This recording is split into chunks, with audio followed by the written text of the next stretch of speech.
شروع اللہ کا نام لے کر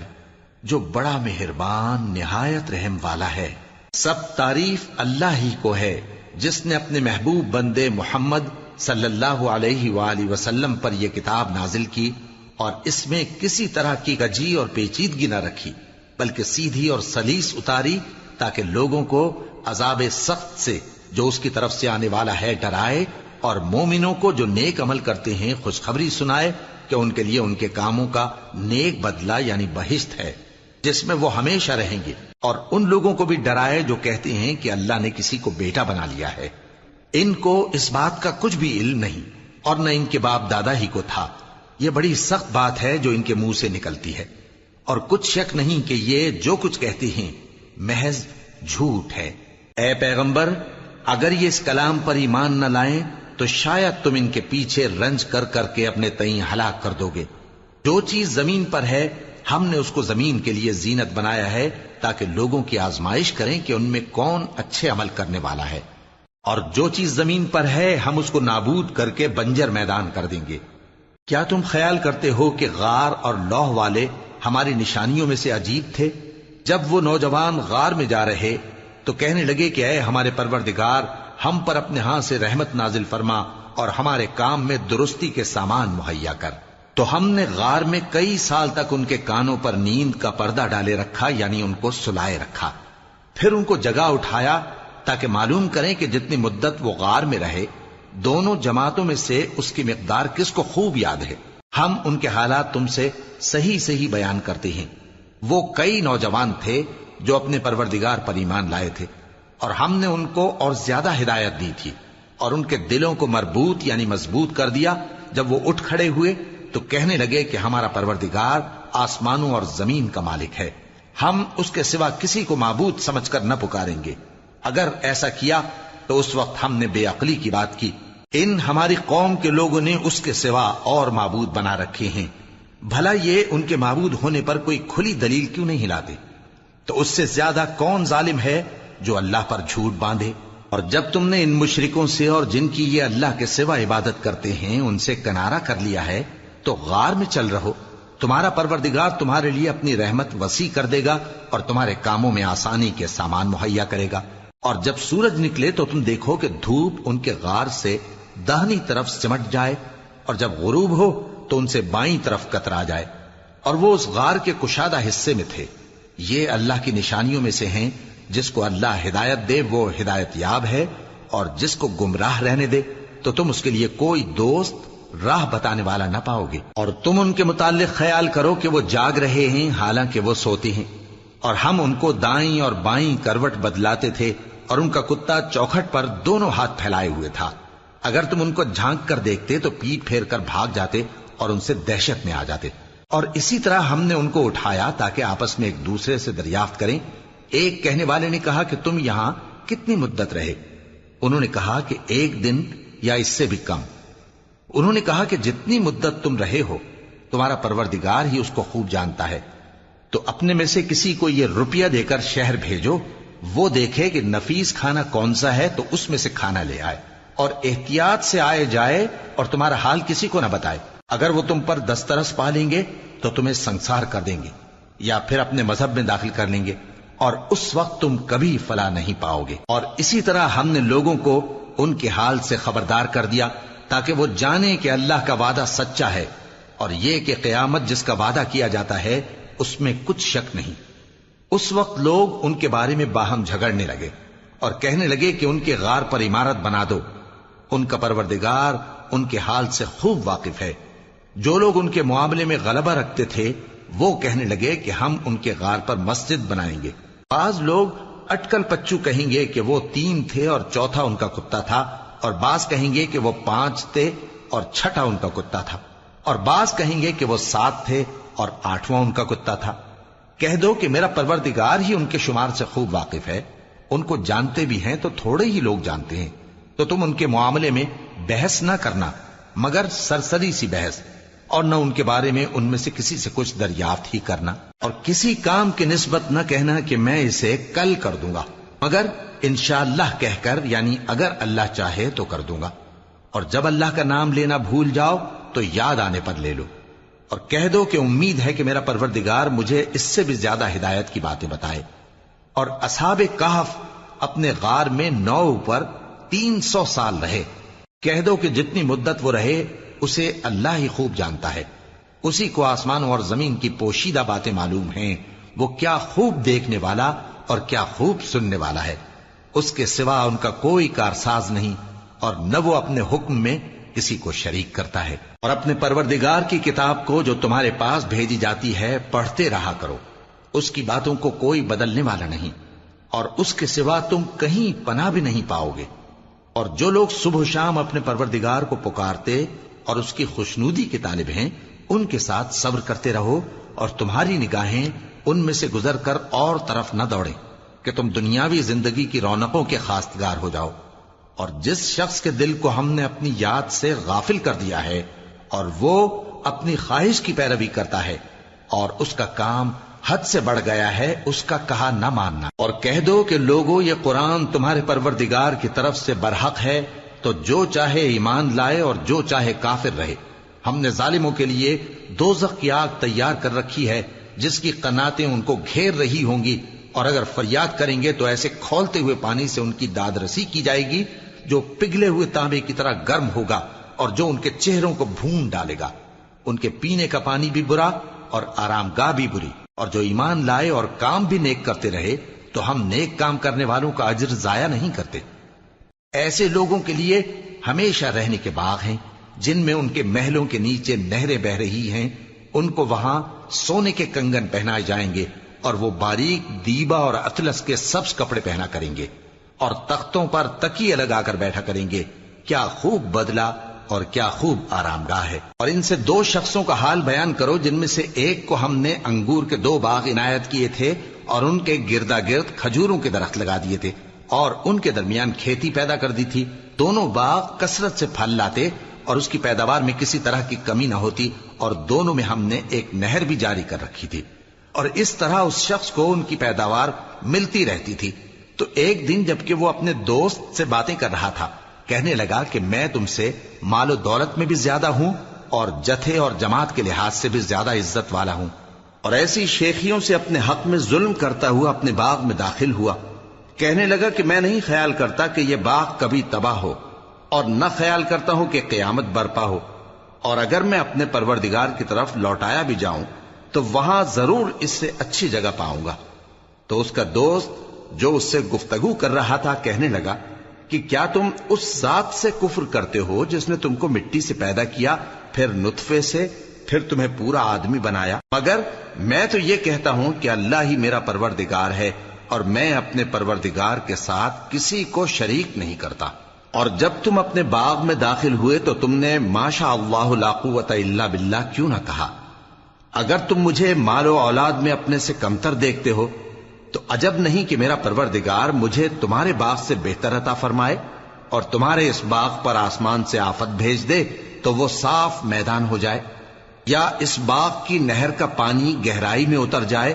تو پھر تم اسے تلاش نہ کر سکو، اور اس کے میووں کو عذاب نے آ گھیرا اور وہ اپنی چھتریوں پر گر کر رہ گیا، تو جو مال اس نے اس پر خرچ کیا تھا اس پر حسرت سے ہاتھ ملنے لگا اور کہنے لگا کہ کاش میں اپنے پروردگار کے ساتھ کسی کو شریک نہ بناتا۔ اس وقت اللہ کے سوا کوئی جماعت اس کی مددگار نہ ہوئی اور نہ وہ بدلہ لے سکا۔ یہاں سے ثابت ہوا کہ حکومت سب اللہ کی ہے، جو معبود برحق ہے وہی بہترین ثواب عطا کرنے والا اور بہترین انجام لانے والا ہے۔ اور ان سے دنیا کی زندگی کی مثال بھی بیان کر دو کہ وہ ایسی ہے جیسے پانی جسے ہم نے آسمان سے برسایا تو اس کے ساتھ زمین کی پیداوار مل کر نکلی، پھر وہ چورا چورا ہو گئی کہ ہوائیں اسے اڑاتی پھرتی ہیں، اور اللہ تو ہر چیز پر قدرت رکھتا ہے۔ مال اور بیٹے تو دنیا کی زندگی کی رونق و زینت ہیں، اور نیکیاں جو باقی رہنے والی ہیں وہ ثواب کے لحاظ سے تمہارے پروردگار کے ہاں بہت اچھی اور امید کے لحاظ سے بہت بہتر ہیں۔ اور جس دن ہم پہاڑوں کو چلائیں گے اور تم زمین کو صاف میدان دیکھو گے اور ان لوگوں کو ہم جمع کر لیں گے تو ان میں سے کسی کو بھی نہیں چھوڑیں گے، اور سب تمہارے پروردگار کے سامنے صف باندھ کر لائے جائیں گے، تو ہم ان سے کہیں گے کہ جس طرح ہم نے تم کو پہلی بار پیدا کیا تھا اسی طرح آج تم ہمارے سامنے آئے، لیکن تم نے تو یہ خیال کر رکھا تھا کہ ہم نے تمہارے لیے قیامت کا کوئی وقت مقرر ہی نہیں کیا، اور اعمال کی کتاب کھول کر رکھی جائے گی تو تم گناہگاروں کو دیکھو گے کہ جو کچھ اس میں لکھا ہوگا اس سے ڈر رہے ہوں گے، اور کہیں گے ہائے شامت، یہ کیسی کتاب ہے کہ نہ چھوٹی بات کو چھوڑتی ہے نہ بڑی کو، کوئی بات بھی نہیں مگر اسے لکھ رکھا ہے، اور جو جو عمل کیے ہوں گے سب کو حاضر پائیں گے، اور تمہارا پروردگار کسی پر ظلم نہیں کرے گا۔ اور جب ہم نے فرشتوں کو حکم دیا کہ آدم کو سجدہ کرو تو سب نے سجدہ کیا مگر ابلیس نے نہ کیا، وہ جنات میں سے تھا تو اپنے پروردگار کے حکم سے باہر ہو گیا۔ کیا تم اس کو اور اس کی اولاد کو میرے سوا دوست بناتے ہو، حالانکہ وہ تمہارے دشمن ہیں، اور شیطان کی دوستی ظالموں کے لیے اللہ کی دوستی کا برا بدل ہے۔ میں نے ان کو نہ تو آسمانوں اور زمین کے پیدا کرنے کے وقت بلایا تھا اور نہ خود ان کے پیدا کرنے کے وقت، اور میں ایسا نہ تھا کہ گمراہ کرنے والوں کو مددگار بناتا۔ اور جس دن اللہ فرمائے گا کہ اب میرے شریکوں کو جن کی نسبت تم معبود ہونے کا گمان رکھتے تھے بلاؤ، تو وہ ان کو بلائیں گے مگر وہ ان کو کچھ جواب نہ دیں گے، اور ہم ان کے درمیان ہلاکت کی ایک جگہ بنا دیں گے، اور گناہگار لوگ دوزخ کو دیکھیں گے تو یقین کر لیں گے کہ وہ اس میں پڑنے والے ہیں، اور اس سے بچنے کا کوئی راستہ نہ پائیں گے۔ اور ہم نے اس قرآن میں لوگوں کے سمجھانے کے لیے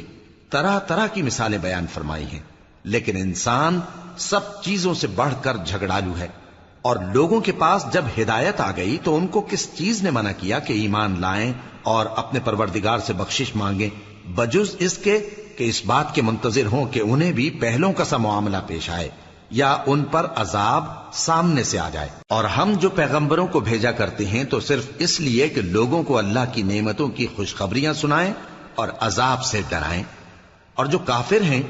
وہ باطل کی مدد سے جھگڑا کرتے ہیں تاکہ اس سے حق کو پھسلا دیں، اور انہوں نے ہماری آیتوں کو اور جس چیز سے ان کو ڈرایا جاتا ہے اسے ہنسی بنا لیا ہے۔ اور اس سے بڑھ کر ظالم کون،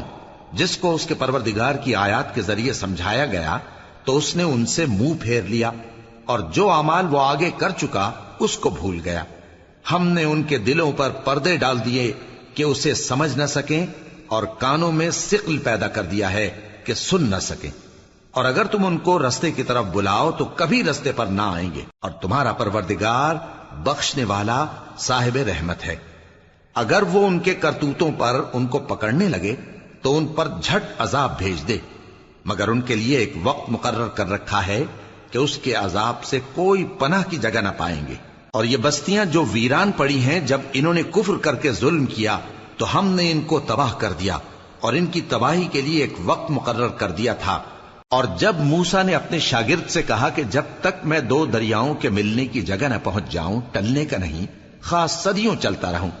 پھر جب وہ دونوں ان دریاؤں کے سنگم پر پہنچے تو اپنی مچھلی بھول گئے، پھر اس مچھلی نے دریا میں سرنگ کی طرح اپنا رستہ بنا لیا۔ جب آگے چلے تو موسیٰ نے اپنے شاگرد سے کہا کہ ہمارا کھانا لاؤ، اس سفر سے ہم کو بہت تکان ہو گئی ہے۔ اس نے کہا کہ بھلا آپ نے دیکھا کہ جب ہم نے اس چٹان کے پاس آرام کیا تھا تو میں مچھلی وہیں بھول گیا، اور مجھے آپ سے اس کا ذکر کرنا شیطان نے بھلا دیا، اور اس مچھلی نے عجیب طرح سے دریا میں اپنا رستہ بنایا۔ موسیٰ نے کہا یہی تو وہ مقام ہے جسے ہم تلاش کرتے تھے، تو وہ اپنے پاؤں کے نشان دیکھتے دیکھتے لوٹ گئے۔ وہاں انہوں نے ہمارے بندوں میں سے ایک بندہ دیکھا جس کو ہم نے اپنے ہاتھ سے رحمت خاص سے نوازا تھا اور اپنے پاس سے ایک خاص علم بخشا تھا۔ موسیٰ نے ان سے جن کا نام خضر تھا کہا کہ جو علم اللہ کی طرف سے آپ کو سکھایا گیا ہے، اگر آپ اس میں سے مجھے کچھ بھلائی کی باتیں سکھائیں تو میں آپ کے ساتھ رہوں۔ خضر نے کہا کہ تم میرے ساتھ رہ کر صبر نہیں کر سکو گے، اور جس بات کی تمہیں خبر ہی نہیں اس پر صبر کر بھی کیسے سکتے ہو؟ موسیٰ نے کہا اللہ نے چاہا تو آپ مجھے صابر پائیے گا، اور میں آپ کے ارشاد کے خلاف نہیں کروں گا۔ خضر نے کہا اگر تم میرے ساتھ رہنا چاہو تو شرط یہ ہے مجھ سے کوئی بات نہ پوچھنا جب تک میں خود اس کا ذکر تم سے نہ کروں۔ تو دونوں چل پڑے، یہاں تک کہ جب کشتی میں سوار ہوئے تو خضر نے کشتی کو پھاڑ ڈالا۔ موسیٰ نے کہا کیا آپ نے اس کو اس لیے پھاڑا ہے کہ سواروں کو غرق کر دی؟ یہ تو آپ نے بڑی عجیب بات کی۔ خضر نے کہا کیا میں نے نہیں کہا تھا کہ تم میرے ساتھ صبر نہ کر سکو گے؟ موسیٰ نے کہا کہ جو بھول مجھ سے ہوئی اس پر مواخذہ نہ کیجیے اور میرے معاملے میں مجھ پر مشکل نہ ڈالیے۔ پھر دونوں چلے، یہاں تک کہ رستے میں ایک لڑکا ملا تو خضر نے اسے مار ڈالا۔ موسیٰ نے کہا کہ آپ نے ایک بے گناہ شخص کو ناحق بغیر قصاص کے مار ڈالا، یہ تو آپ نے بری بات کی۔ خضر نے کہا کیا میں نے نہیں کہا تھا کہ تم سے میرے ساتھ صبر نہیں ہو سکے گا؟ انہوں نے کہا کہ اگر میں اس کے بعد پھر کوئی بات پوچھوں یعنی اعتراض کروں تو مجھے اپنے ساتھ نہ رکھیے گا کہ آپ میری طرف سے عذر کے قبول کرنے میں حد کو پہنچ گئے ہیں۔ پھر دونوں چلے، یہاں تک کہ گاؤں والوں کے پاس پہنچے اور ان سے کھانا طلب کیا۔ انہوں نے ان کی ضیافت کرنے سے انکار کیا۔ پھر انہوں نے وہاں ایک دیوار دیکھی جو گرا چاہتی تھی تو خضر نے اس کو سیدھا کر دیا۔ موسیٰ نے کہا کہ اگر آپ چاہتے تو ان سے اس کا معاوضہ لے لیتے تاکہ کھانے کا کام چلتا۔ خضر نے کہا کہ اب مجھ میں اور تم میں علیحدگی، مگر جن باتوں پر تم صبر نہ کر سکے میں ان کا تمہیں بھید بتائے دیتا ہوں کہ وہ جو کشتی تھی غریب لوگوں کی تھی جو دریا میں محنت کر کے یعنی کشتیاں چلا کر گزارا کرتے تھے، اور ان کے سامنے کی طرف ایک بادشاہ تھا جو ہر اچھی کشتی کو زبردستی چھین لیتا تھا، تو میں نے چاہا کہ اسے عیبدار کر دوں تاکہ وہ اسے غصب نہ کر سکے۔ اور وہ جو لڑکا تھا اس کے ماں باپ دونوں مومن تھے، ہمیں اندیشہ ہوا کہ وہ بڑا ہو کر بد کردار ہوگا تو کہیں ان کو سرکشی اور کفر میں نہ پھنسا دے، تو ہم نے چاہا کہ ان کا پروردگار اس کی جگہ ان کو اور بچہ عطا فرمائے جو اخلاقی پاکیزگی میں بہتر اور محبت میں زیادہ قریب ہو۔ اور وہ جو دیوار تھی سو 2 یتیم لڑکوں کی تھی جو شہر میں رہتے تھے، اور اس کے نیچے ان کا خزانہ دفن تھا، اور ان کا باپ ایک نیک آدمی تھا۔ تو تمہارے پروردگار نے چاہا کہ وہ اپنی جوانی کو پہنچ جائیں اور پھر اپنا خزانہ نکالے۔ یہ تمہارے پروردگار کی مہربانی ہے، اور یہ کام میں نے اپنی طرف سے نہیں کیے، یہ ان باتوں کی حقیقت ہے جن پر تم صبر نہ کر سکے۔ اور تم سے ذوالقرنین کے بارے میں دریافت کرتے ہیں، کہہ دو کہ میں اس کا کسی قدر حال تمہیں پڑھ کر سناتا ہوں۔ ہم نے اس کو زمین میں بڑا اقتدار دیا تھا اور ہر طرح کا سامان اس کو عطا کیا تھا، تو اس نے ایک سفر کا سامان کیا، یہاں تک کہ جب سورج کے غروب ہونے کی جگہ پہنچا تو اسے ایسا پایا کہ ایک کیچڑ والے چشمے میں ڈوب رہا ہے، اور اس چشمے کے پاس ایک قوم دیکھی۔ ہم نے کہا ذوالقرنین تم ان کو خواہ تکلیف دو خواہ ان کے بارے میں بھلائی اختیار کرو، دونوں باتوں کی تم کو قدرت ہے۔ ذوالقرنین نے کہا کہ جو کفر و بد کرداری سے ظلم کرے گا اسے ہم سزا دیں گے، پھر وہ اپنے پروردگار کی طرف لوٹایا جائے گا تو وہ بھی اسے بڑا عذاب دے گا، اور جو ایمان لائے گا اور عمل نیک کرے گا اس کے لیے بہت اچھا بدلہ ہے، اور ہم اپنے معاملے میں اس سے نرم بات کہیں گے۔ پھر اس نے ایک اور سامان سفر کیا، یہاں تک کہ سورج کے طلوع ہونے کے مقام پر پہنچا تو دیکھا کہ وہ ایسے لوگوں پر طلوع ہوتا ہے جن کے لیے ہم نے دھوپ سے بچاؤ کی کوئی اوٹ نہیں بنائی تھی۔ حقیقت یوں ہی تھی، اور جو کچھ اس کے پاس تھا ہم کو سب کی خبر تھی۔ پھر اس نے ایک اور سفر کا سامان کیا، یہاں تک کہ 2 اونچے سیدھے پہاڑوں کے درمیان پہنچا تو دیکھا کہ ان کے اس طرف کچھ لوگ ہیں کہ بات کو سمجھ نہیں سکتے۔ ان لوگوں نے کہا کہ اے ذوالقرنین، یاجوج اور ماجوج اس علاقے میں فساد کرتے رہتے ہیں، بھلا ہم آپ کے لیے خرچ کا انتظام کر دیں کہ آپ ہمارے اور ان کے درمیان ایک دیوار کھینچ دیں۔ ذوالقرنین نے کہا کہ خرچ کا جو مقدور اللہ نے مجھے بخشا ہے وہ بہت اچھا ہے، تم مجھے قوت بازو سے مدد دو، میں تمہارے اور ان کے درمیان ایک مضبوط رکاوٹ بنا دوں گا۔ تم لوہے کے بڑے بڑے تختے میرے پاس لاؤ۔ چنانچہ کام جاری کر دیا گیا، یہاں تک کہ جب اس نے دونوں پہاڑوں کے درمیان کا حصہ برابر کر دیا اور کہا کہ اب اسے دھوکو، یہاں تک کہ جب اس کو دھونک دھونک کر آگ کر دیا تو کہا کہ اب میرے پاس تانبا لاؤ کہ اس پر پگھلا کر ڈال دوں۔ پھر ان میں یہ قدرت نہ رہی کہ اس پر چڑھ سکیں، اور نہ یہ طاقت رہی کہ اس میں نقب لگا سکیں۔ بولا کہ یہ میرے پروردگار کی مہربانی ہے، پھر جب میرے پروردگار کا وعدہ آ پہنچے گا تو اس کو ڈھا کر ہموار کر دے گا، اور میرے پروردگار کا وعدہ سچا ہے۔ اس روز ہم ان کو چھوڑ دیں گے کہ روئے زمین پر پھیل کر ایک دوسرے میں گھس جائیں گے، اور سور پھونکا جائے گا تو ہم سب کو جمع کر لیں گے، اور اس روز ہم جہنم کو کافروں کے سامنے لائیں گے جن کی آنکھیں میری یاد سے پردے میں تھیں اور وہ سننے کی طاقت نہیں رکھتے تھے۔ اب کیا کافر یہ خیال کرتے ہیں کہ وہ میرے بندوں کو میرے سوا اپنا کارساز بنائیں گے تو میں خفا نہیں ہوں گا؟ ہم نے ایسے کافروں کے لیے